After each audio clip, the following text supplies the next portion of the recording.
오늘은 스가랴서 1장입니다. 구약성경 1312페이지를 찾아주시기 바랍니다. 구약성경 1312페이지 스가랴 1장입니다.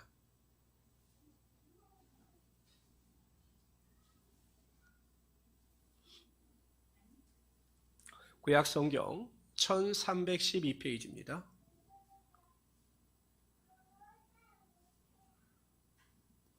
찾으시면서 제 설명을 들으시길 바랍니다. 스가랴 선지자는 학개 선지자와 동시대에 활동했던 선지자입니다. 아마 학개 선지자보다 한 2달 정도 늦게 사역을 감당했습니다. 핵심은 성전 재건입니다. 이건 이스라엘 백성들이 성전 건축을 시작하다가 536년에 시작하다가 성전 건축이 멈춰지게 됩니다. 그래서 한 16년 동안 성전 건축이 멈춰집니다.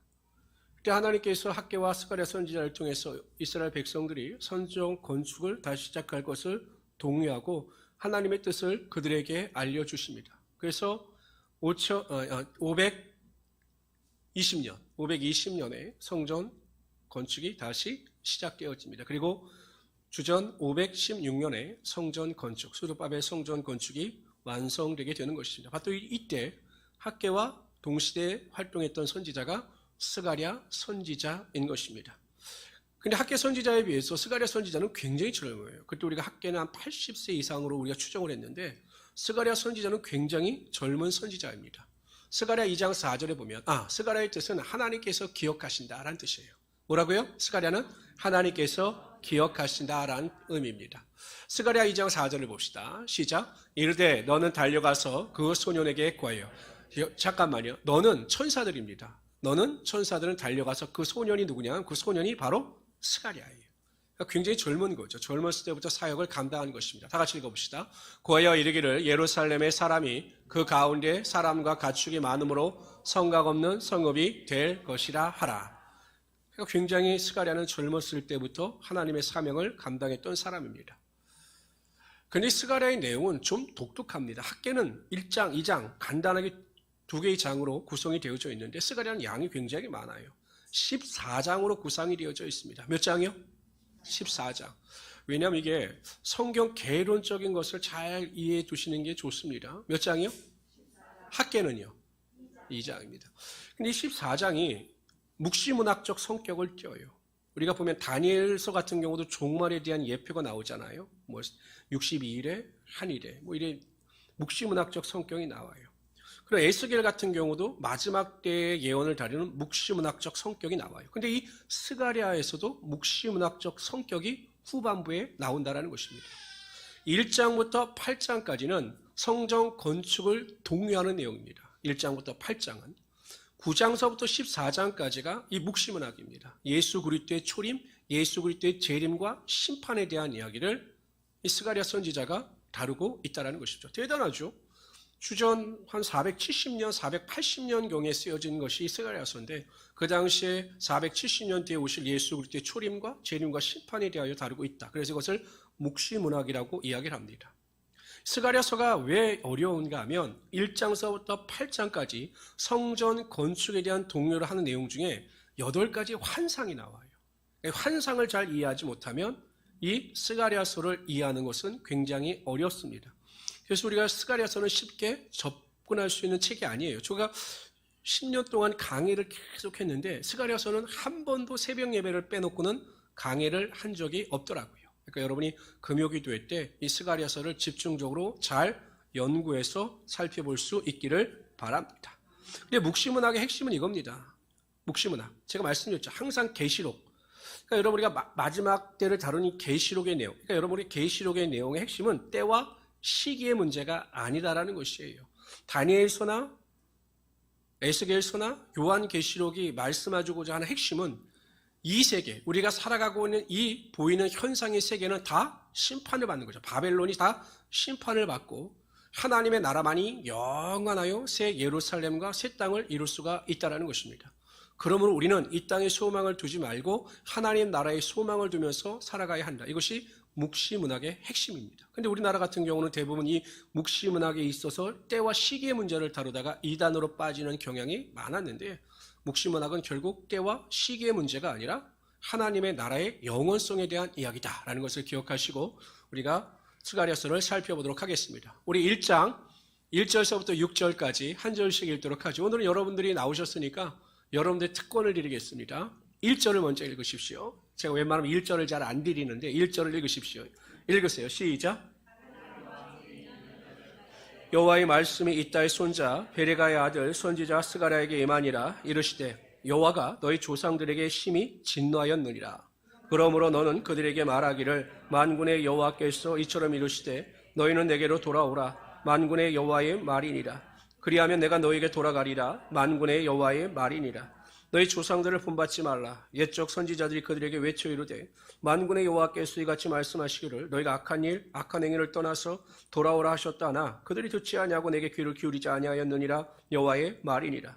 너희 조상들이 어디 있느냐? 또 너희 선지자들이 영원히 살겠느냐? 6절 다 같이 읽읍시다. 시작. 내가 나의 종 선지자들에게 명령한 내 말과 내 법도들이 어찌 너희 조상들에게 임하지 아니하였느냐? 그러므로 그들이 돌이켜 이르기를 만군의 여호와께서 우리 길대로 우리 행위대로 우리에게 행하시려고 뜻하신 것을 우리에게 행하셨도다 하였느니라. 6절이 하나님께서 이스라엘 백성들 선조들이 돌이키지 아니하니 하나님의 심판이 임하게 하셨다라고 하는 의미입니다. 1절부터 6절까지는 회개 촉구입니다. 회개 촉구. 이스라엘 백성들에게 하나님께서 회개를 촉구하시는 것인데 핵심절이 3절입니다. 3절. 우리 3절을 다 같이 읽어봅시다. 시작. 그러므로 너는 그들에게 말하기를 만군의 여호와께서 이처럼 이르시되 너희는 내게로 돌아오라. 만군의 여호와의 말이니라. 그리하면 내가 너희에게로 돌아가리라. 만군의 여호와의 말이니라. 돌아오라. 돌아오라는 의미예요. 여러분 우리가 잘 살펴봤듯이 보통 디아스포라를 한 100만에서 200만 정도로 보는데 그 중에서 바벨론의 멸망과 고레스의 칙령을 통해서 이스라엘 땅으로 돌아오는 백성들은 1차 귀환자가 5만 명 정도밖에 되지 않았습니다. 정확하게 4만 9,800명 정도, 897명 정도 되는 걸로 기억하는데 그러니까 여러분 수백만의 그 디아스포라 흩어져 있던 유대인들 중에서 막상 고국으로 돌아가라고 하는 칙령이 떨어졌을 때 고국으로 돌아온 사람들은 5만 명밖에 되지 않았습니다. 그 5만 명들은 왜 고국으로 돌아왔느냐? 자유롭게 하나님께 제사하고 하나님을 섬기기 위하여 신앙적인 문제가 가장 시급했기 때문에 돌아온 것입니다. 그래서 그들이 가장 먼저 한 것이 무엇입니까? 하나님의 성전을 세우는 거죠. 그런데 그 성전을 세우는 일에 이방인들의 방해가 나타납니다. 그러자 그 성전 건축이 멈춰지게 되었습니다. 제사가 멈춰지고 믿음의 중심이 멈춰지니까 이들이 신앙에서 점점 멀어지는 것입니다. 그래서 학개 선지자가 나타나서 이야기합니다. 하나님의 성전 건축은 멈춰졌거늘 어떻게 너희들은 편벽한 집, 좋은 집에 살며 세상의 즐거움을 쫓아 사느냐라고 그들을 책망합니다. 여러분 우리가 믿음에서 멀어지고 예배에서 멀어지면 나타나는 가장 큰 현상은 세상을 사랑하게 되어 있다는 것입니다. 그래서 이것을 알고 하나님께서 이스라엘 백성들에게 말씀하시는 거예요. 내게로 돌아와라. 그러면 내가 너에게로 돌아갈 것이다 라고 말씀하고 있는 것입니다. 성전 건축보다 더 중요한 것은 하나님과의 관계 회복이라는 것입니다. 여러분 우리가 무슨 일을 하는 것, 우리는 보통 어떤 액션, 동적인 일, 행함의 의미를 두는데 제일 중요한 것은 믿음은 우선 정적인 거예요.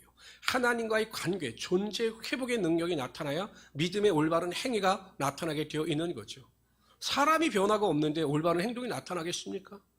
우리의 삶에 안정이 있고 평화가 있고 능력이 있기 위해서는 하나님과 우리의 관계가 회복되어져야 합니다. 그래서 하나님께서 내 안에 계시고 내가 하나님 안에 거할 때 우리를 통해서 평화가 임하게 되고 그것을 통해서 하나님께서 놀라운 은혜와 능력이 반드시 나타나게 하여 주신다는 것입니다. 아무리 잘 살고 부유하게 살고 문제가 없다 할지라도 하나님과의 관계에서 멀어지고 하나님 제일주의 신앙을 살아가지 않는다면 그것은 축복이 아니라 저주입니다. 그렇잖아요. 내가 정말 잘 살고 풍요롭게 삽니다. 부자처럼 살아갑니다. 그런데 하나님과의 관계에서 점점 멀어져요. 믿음의 열정도 식어지고 기도의 분량도 줄어듭니다. 그런 것은 축복이 아니라 저주입니다. 그러나 우리가 고난을 당하고 병마의 고통 가운데 있다 할지라도 여전히 나를 짓눌리는 문제가 있다 할지라도 그럼에도 불구하고 하나님을 찾고 하나님께 기도하고 예배 중심의 삶을 살아가는 것은 오히려 하나님의 축복이라는 거죠. 하나님께서 관계 회복의 능력을 통해서 더 풍성함과 문제 해결의 능력이 우리의 삶 가운데 나타나게 하여 주시는 것입니다. 그래서 우리 성도님들은 항상 내가 정말 하나님과의 관계에 올바로 서 있는가, 내가 성령 충만한가, 그래서 항상 기뻐하고 쉬지 않고 기도하고 범사에 감사하며 살아가고 있는가? 항상 그것을 점검하셔서 하나님과의 올바른 관계를 유지하며 살아갈 수 있는 하나님의 귀한 성도 되시기를 주님의 이름으로 축원합니다. 제가 단언컨대 여러분들은 하나님과의 관계를 의심할 필요가 없습니다. 왜요? 금요일에 나올 정도면 의심할 필요가 없어요. 그렇다고 너무 확신은 하지 마시고 제가 보기엔 거의 맞을 겁니다. 항상 올바른 관계를 유지하며 살아갈 수 있는 귀한 성도들이 되시기를 주님의 이름으로 축원합니다. 생각해 보세요, 여러분. 이 부부가 살면 사랑하면 어떻습니까? 잘 아시잖아요. 사랑하면 남편을 사랑하고 아내를 사랑하면 어떻습니까? 매일 보고 싶고 매일 가까이 하고 싶고 뭐 그런 거 아니겠어요? 그냥 그러다 이제 실증이 오면 보기만 해도 열받고 가까이 하기도 싫고 막 이런 걸 손잡으면 뿌리치고 이런 건 아니겠어요? 뻔한 거예요. 하나님과의 관계도 마찬가지죠. 하나님을 정말로 사랑해서 내가 영적으로 깨어있으면 하나님을 자꾸 만나고 싶은 거죠. 예배를 통해서, 기도를 통해서, 말씀을 통해서 하나님의 뜻을 더 알기를 원하고 하나님의 뜻대로 살기를 원하고 그런 건 아니겠습니까? 분명해요. 내가 하나님 안에 거하고 있는가, 하나님과 올바른 교제를 살고 있는가 본인 스스로 판단이 반드시 쓸 수 있다는 겁니다. 그런 은혜 가운데 살아갈 수 있는 우리 성도 되시기를 주님의 이름으로 축원합니다. 7절부터 17절까지 읽을 텐데 제가 1장부터 8장까지가 스가랴를 통한 성전 건축을 독려하는 내용이라고 했는데 몇 가지 환상이 나온다고 말씀을 드렸죠? 8가지 환상이 나와요. 첫 번째 환상입니다. 이걸 이해를 잘 못하면 좀 어렵습니다. 1절 제가 읽겠습니다. 다리오 왕 제2년 11째 달 곧 스바돌 24일에 이또의 손자 베레가의 아들 선지자 스가랴에게 여호와의 말씀이 임하니라. 내가 밤에 보니 한 사람이 붉은 말을 타고 골짜기 속 화석류 나무 사이에 섰고 그 뒤에는 붉은 말과 자줏빛 말과 백마가 있기로. 그러니까 붉은 말을 탄 사람이 여호와의 사자예요. 그리고 붉은 말, 자줏빛 말, 백마, 이것도 말만 나오지만 나중에 보면 이 말을 타고 있는 천사들로 표현이 되고 있습니다. 그러니까 그걸 잘 기억하시고, 내가 말하되 내 주여 이들이 무엇이니까. 이 주가 누구냐면 붉은 말을 탄 한 사람인 것입니다. 내 주여 이들이 무엇이니까 하니 내게 말하는 천사가 내게 이르되 이들이 무엇인지 내가 내게 보이라 하니 화석류 나무 사이에 선자가 대답하여 이르되 이는 여호와께서 땅에 두루 다니라고 보내신 자들이니라. 천사들이요, 땅에 다니라고 보내신 자들이 붉은 말, 자줏빛 말, 백마를 탄 사람들입니다. 그들이 화석류 나무 사이에 선 여호와의 천사에게 말하되 우리가 땅에 두루 다녀 보니 온 땅이 평안하고 조용하더이다 하더라. 여호와의 천사가 대답하여 이르되 만군의 여호와여, 여호와께서 언제까지 예루살렘과 유다 성읍들을 불쌍히 여기지 아니하시려 하나이까. 이를 노하신 지 70년이 되었나이다 하매. 그러니까 70년 동안 패망하여 흩어져 살았죠. 여호와께서 내게 말하는 천사에게 선한 말씀, 위로하는 말씀으로 대답하시더라. 내게 말하는 천사가 내게 이르되 너는 외쳐 이르기를 만군의 여호와의 말씀에 내가 예루살렘을 위하여 시온을 위하여 크게 질투하며 안일한 여러 나라들 때문에 심히 진노하나니 나는 조금 노하였거니와. 그러니까 하나님께서는 이스라엘 백성들에게 조금 노하신 거예요. 조금 노하셔서 이방 민족들을 심판의 도구로 사용하신 거죠. 그런데 그들은 힘을 내어 고난을 더하였습니다. 더 포악하게 이스라엘 백성들을 대했다라는 것입니다. 그래서 하나님께서 그들을 심판하시겠다는 거죠. 16절 시작. 그러므로 여호와가 이처럼 말하노라. 내가 불쌍히 여김으로 예루살렘에 돌아왔은즉 내 집이 그 가운데 건축되리니 예루살렘 위에 먹줄이 쳐지리라. 만군의 여호와의 말이니라. 17절 다 같이 시작. 그가 다시 외쳐 이르기를 만군의 여호와의 말씀에 나와 성읍들이 넘치도록 다시 풍부할 것이라. 여호와가 다시 시온을 위로하며 다시.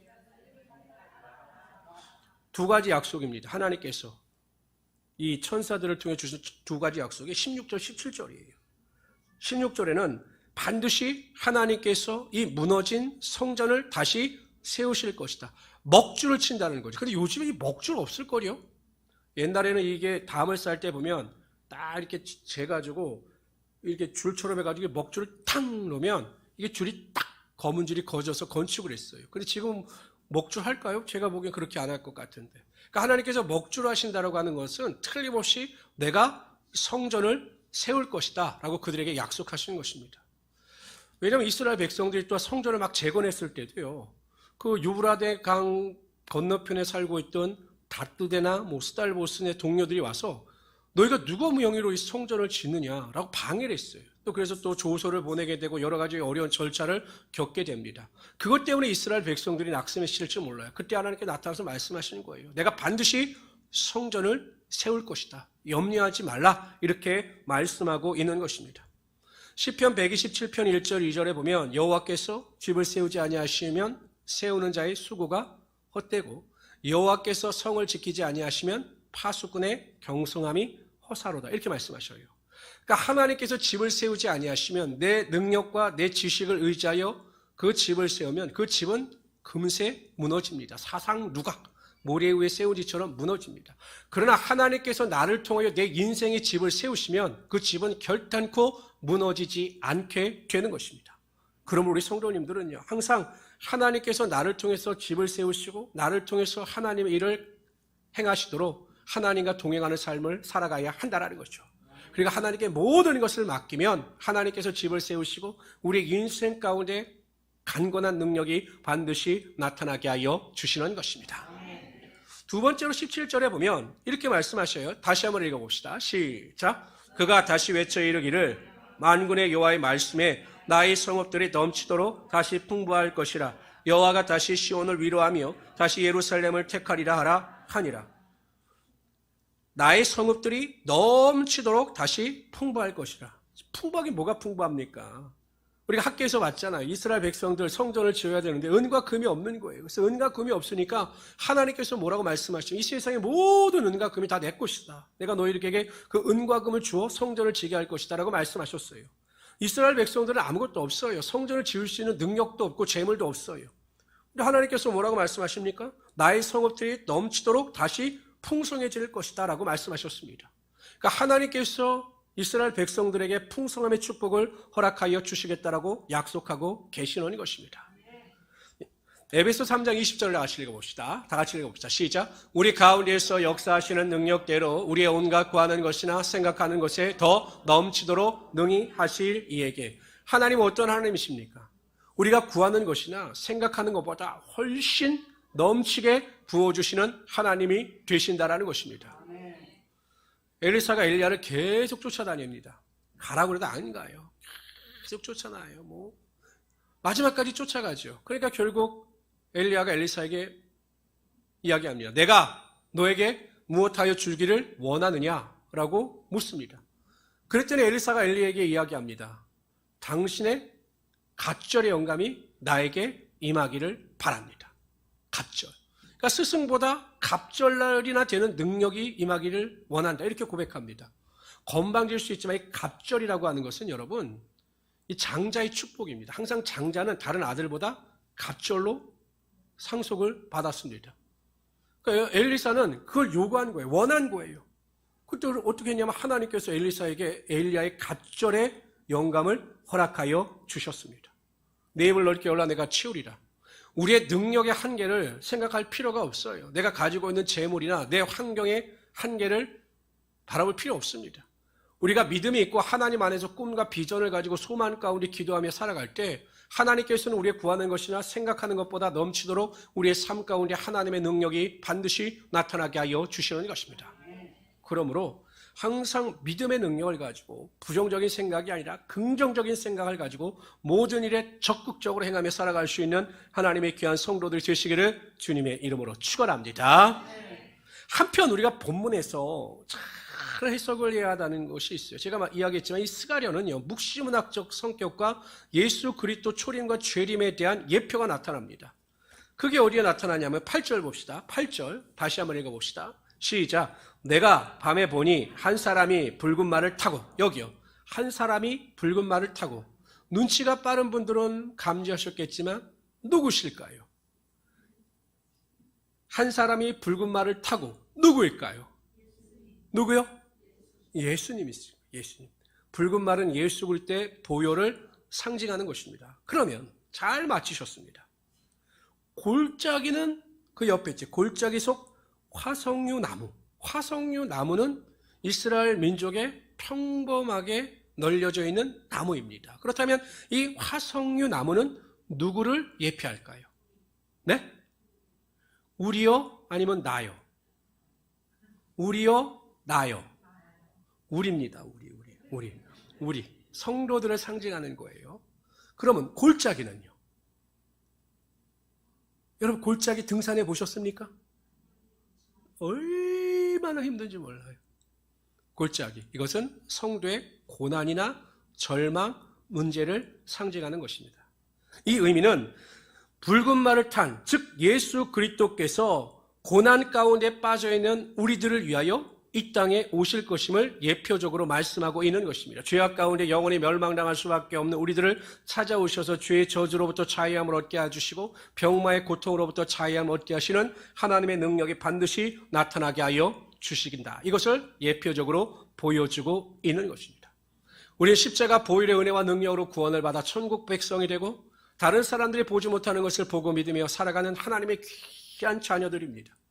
우리가 그 믿음을 가지고 소망을 가지고 우리의 모든 저주가 끊어졌음을 입술로 고백하면서 하나님의 사랑과 은혜 가운데 거하며 살아갈 수 있는 하나님의 귀한 성도들이 되시기를 주님의 이름으로 축원합니다.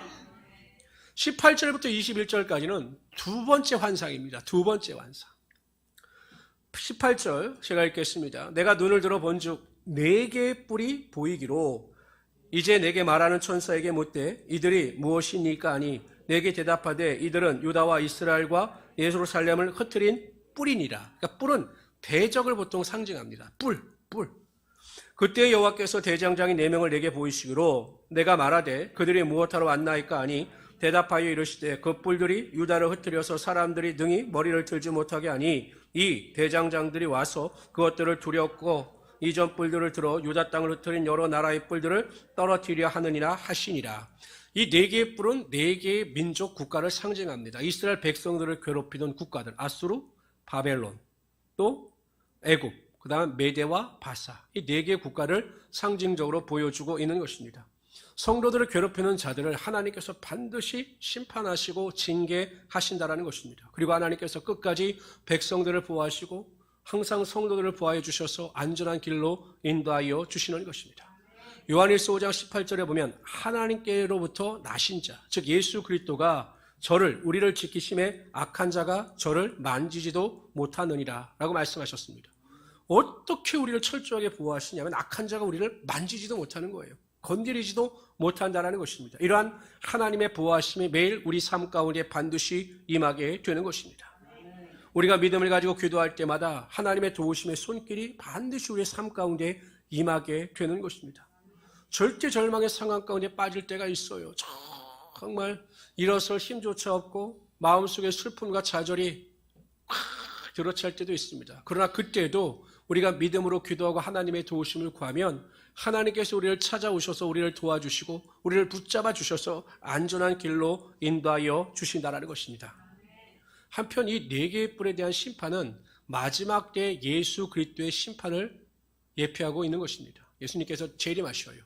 예수님께서 육신을 입고 초림하실 때는 구원이 목적이셨습니다. 그러나 재림하실 때는 심판이 목적이신 거예요. 그래서 믿지 않는 자들, 악한 자들을 다 심판하시고 새 예루살렘과 새 땅을 만드셔서 우리가 그 땅에 거하게 하여 주신다는 것입니다. 그럼 우리가 항상 악에 지는 자들 되지 마시고 거룩함 가운데 승리하며 살아갈 수 있는 하나님의 귀한 성도들 되시기를 주님의 이름으로 축원합니다.